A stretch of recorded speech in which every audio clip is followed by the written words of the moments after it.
like, Courtney, you're so straight. All you have is scissoring jokes. Yeah. Yeah, that's very on par. Even as a hypothetical, I was like, oh, I don't like it. I don't even like saying that. Welcome to episode 66 of Long Lost Pals, our Machop episode. I'm Joey. I'm Karrin. And as of now, Karrin has a girlfriend. She's officially off the market. So all you thoughterinos who thought you were going to slide in her DMs because how wildly successful this show is, no way, pal. No way. Corinne's got a number one fan of this. Oh wait, of her, not of this podcast. I don't think she's ever seen that episode, but she's got a number one fan. She's a one woman, so you stay away from her and you do not try to sabotage this great thing she's got going. Yeah, ladies, back off. Literally talking to nobody right The now. Like, line is literally nobody closed. is. Literally nobody is, wasn't getting any applications before this. Shh. Just make it seem like you did. Make it seem like it was you was one of many, and got the golden ticket. Like you're like she's like Grandpa Joe. No, you're like Grandpa Joe. I don't know where this analogy is going, but this is a show of one segment where we go through our weekly bottom five. In our weekly bottom five, we just talk about five things that pissed us off. It could be news, could be current events, could be sports, could be just life events, could be whatever. We split 10 minutes for this segment and we alternate back and forth.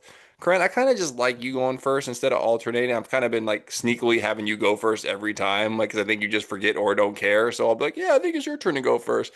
Um, Yeah, it's not so sneaky at all. Why if do you like me going first is the I, question. I don't know, it's just you got us in a comfortable groove, but we have 10 minutes, and Corinne, whenever you're ready, go ahead.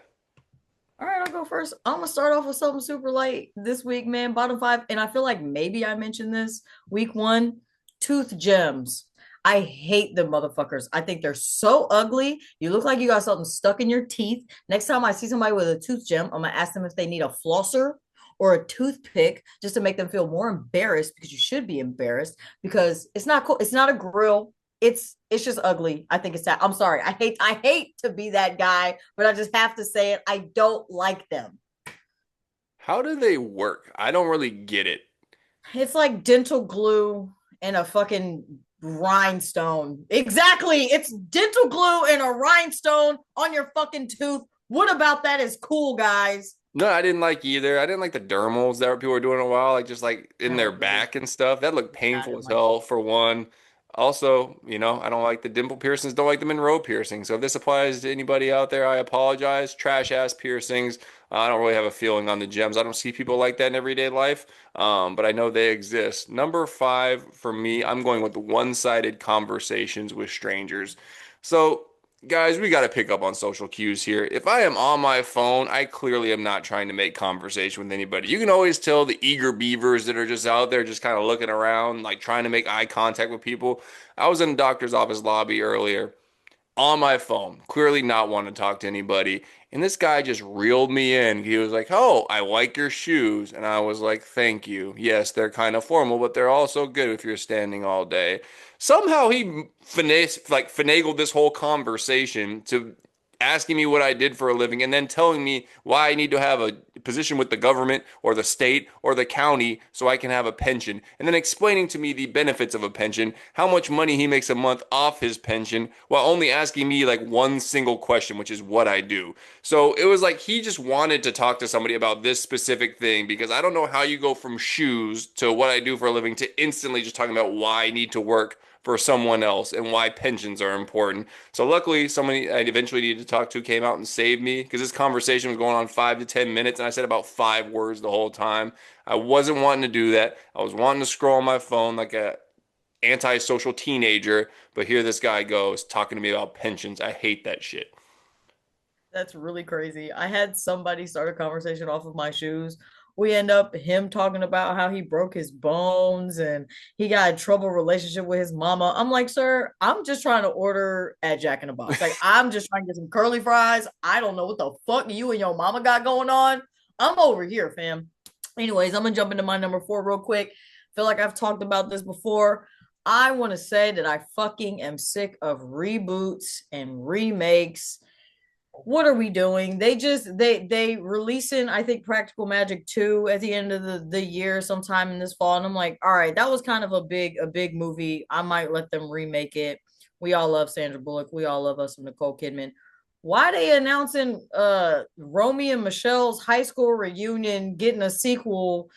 Look, I love Lisa Kudrow as much as the next person. Who the fuck asked for this? I don't even remember Romy and Michelle's high school reunion making that many waves Never as heard a of it. movie. I'm like, who was watching this movie and be like, we need a fucking reboot 30 years later?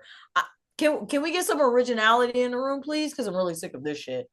So a reboot, are you talking like delayed sequels, or are you talking like remaking the same movie? Same thing. If you're, they did the exact same thing with Scream, with the Scream franchise. 10 years later, we got another entry into the franchise. 15 years later, we got another entry into, let it fucking die. Like Practical Magic, the sequel. This is 20 years later, guys. Let the franchise die. Stop reheating some fucking nachos. Leave it in the 90s. I feel you. I think I would prefer the sequel over like remaking movies though. They just remake every single goddamn movie. I'm like, this bitch wasn't that great in the 70s or 80s. Mm. Why are we making that shit now? Devil Wears Prada. That's another one. Weak ass movie. Ended up being super fucking whack. Everybody's like, it was and definitely doesn't hold up. It's just money. That's another 20-year-old movie that just came out and got a sequel. It's like, what we doing, bro? Number four for me, I'm going Jim Dolan being the first one interviewed after the Knicks won the championship. So why in the hell are we interviewing the owners of these teams? And they do this shit every year. Like nobody besides like the upper 0.0000001% gives a shit about what any of these millionaires and billionaires have to say. Like we just watched Jalen Brunson go off for fucking 45 points in a game five of the NBA Finals, a historic performance. We just watched Mike Brown win his first championship, the head coach. Why are we interviewing the owner that nobody gives a shit about, that if 95% of the people who don't live in New York walk past, they wouldn't know who he was? Like, nobody cares what this guy has to say, especially the fact that he's like super problematic. He's not like a really cool owner. He has like beefs with ex-players and just like is not known to be a very good guy. So why in the hell are we interviewing this dude first? All he does is dish out the money. He's not doing anything important. That shit pissed me off. That shit annoyed me. And that's my number four. All right, let me get right into my number three. Let's talk about Love Island. Are you caught up? Absolutely not. I think I'm on episode like five or six. Okay, spoilers ahead. I'm sick of Melanie on Love Island USA crashing out. And I was riding with her from the I was like, she's a cute girl. She's got a fun personality. She's funny, great personality. Now she's just crashing out. Again, spoiler alert. America votes that Soul and Sincere got they together now. Boom. That's like So this episode Melanie, I'm about to watch. Thanks a lot.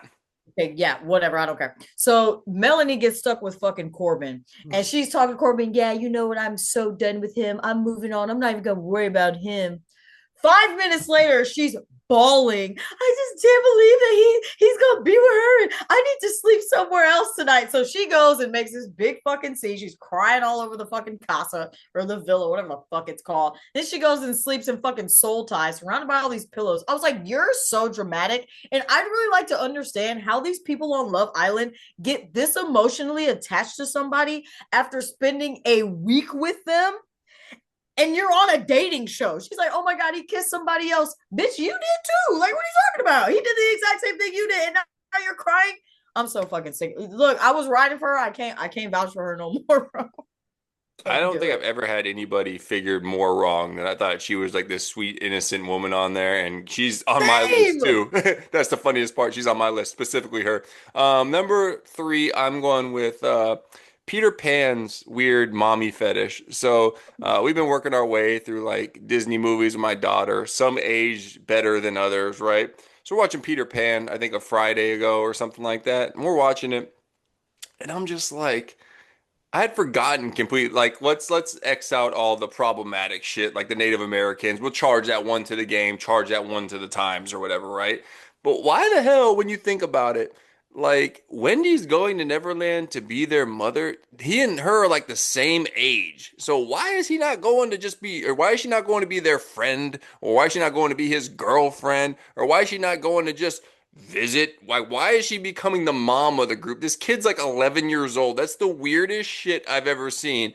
And like Tinkerbell weirdly seems to be in love with Peter Pan, and I think she might be grown. I know in the movie Jack she's grown, or Hook, not Jack. In the movie, different Robin Williams. In the movie Hook, she's grown. And then you got Tiger Lily that he's over there saving, and she's in love with him probably too. But this is your mom? Like, what is going on here? The whole dynamic is strange. I don't get it. Like, yeah, go mother these kids that are 2 grade levels below you that you see in the after school program. Like, let's get real for a second, please. Well, and isn't Peter Pan's whole thing is like the boy who never grew up? So in my head, he's like Edward Cullen, and he's like 100 years old, and he's got an 11-year-old girl. Like, we're gonna kidnap you and bring you back. You're gonna be my mommy. I'm like, fuck out of here. It's Fucking weird. weirdo. All right, number two. Let's talk about your boy Joe Rogan, flip flopping all over Trump's dick. Fucking been whining and talking shit about Trump. Trump does him a favor, so then they're besties. Then Trump announces the UFC fight, and That's Joe your Rogan event. like, and no, You love Joe UFC. Rogan actually, Joe Rogan was on some real shit. He was like, this feels like a gimmick, which it was. But guess who was sitting over there commentating on the fucking gimmick of a fucking fight to sit there and let Trump's fucking fat orange ass fall asleep at front row on camera right in front of the goddamn ring in front of everybody. Shut the man, Joe, suck a dick. He's just a stereotypical quote unquote alpha male with no actual backbone or spine who won't shut the fuck up, who's just selling out left and right, actually getting cucked because if you didn't agree with the fucking UFC fight, why did you then go work it? You baby back bitch. Whatever. That tie was also really short. Number two for me, I'm going with, I didn't know how to phrase this one, but I do like alliteration. So I'm going with Melanie's messy makeout. So the thing you referenced was a little bit like ahead of where I am, but the episode when they did the challenge, when they have the big bed and they get to make out people when they're blindfolded and shit like that. A couple of things. There's a lot of reasons I could never be on Love Island. One, I'm not attractive enough. One, I'm too old. One, I have kids. One, I'm married. There's a lot of reasons I could never Okay, be. you can skip all of The other reason, one thing that really bothers me, ever since the royal herpes scare of 2020 or 2012, whatever it was, I'm in the 20s, 2012 that I had, the idea of these people that just keep making out after each other over and over again is really gross to me. And every challenge, they just take turns kissing each other. And I'm like, dude, you guys are like swapping spit like for real. But we get in this challenge and it's supposed to be like, oh, you find out who your person is without seeing them. Melanie proceeds to make out with Sincere, who she should probably know is sincere, and then she goes over to Corbin, makes out with him.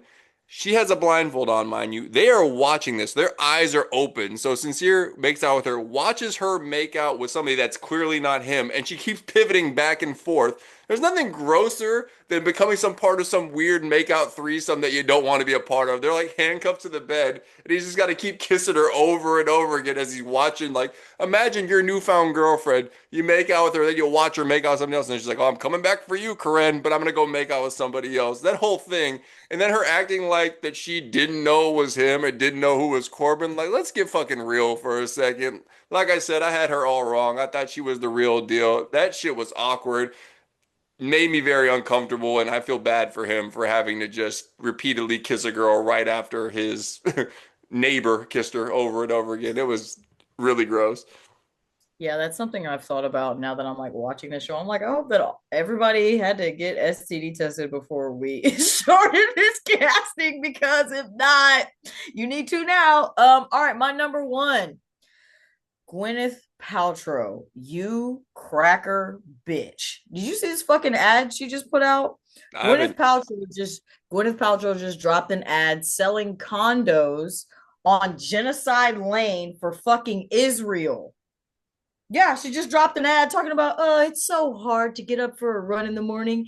Anyways, you should buy a condo in Gaza. Not in Gaza, in Israel. What the fuck? Bitch, stick to what you fucking know, which is selling overpriced pussy-scented candles to your fellow white fucking Americans.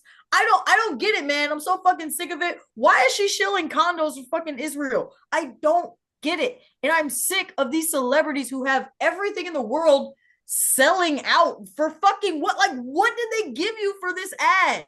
It's just crazy to me, dude. It's crazy to me that she's selling condos that overlook mass graves of children. I'm just like, well, I don't understand what fucking universe we're living in. Fuck you, Gwyneth Paltrow. You're a stupid bitch. That's all I That gotta say. sounds like a made up thing. I didn't even, I was making some weird facial expressions. I was like, that's not a thing that exists. It's That is so, crazy. I was like, this is a crazy ad. Like, it's crazy. I can't believe this is real. It's not AI. It's fucking Gwyneth Paltrow doing what the fuck I just said she was doing. I don't get it. I really don't. number one, I'm going with Trump's birthday. I could go like that trash UFC event. I could go with that one dude called Michelle Obama. Man, I could go with a lot of stuff, but I just want to make it even more general and just talk about the fact that he was ever born. Like, I just don't understand. Like, I need us to have like a Back to the Future moment where Michael J. Fox just goes back in time. And you know, back then in those movies, like if you just change one little thing, it changes everything drastically. I just need somebody in Donald Trump's dad's gym class to just punch him in the nuts really hard, repeatedly, to ensure that he's not able to reproduce.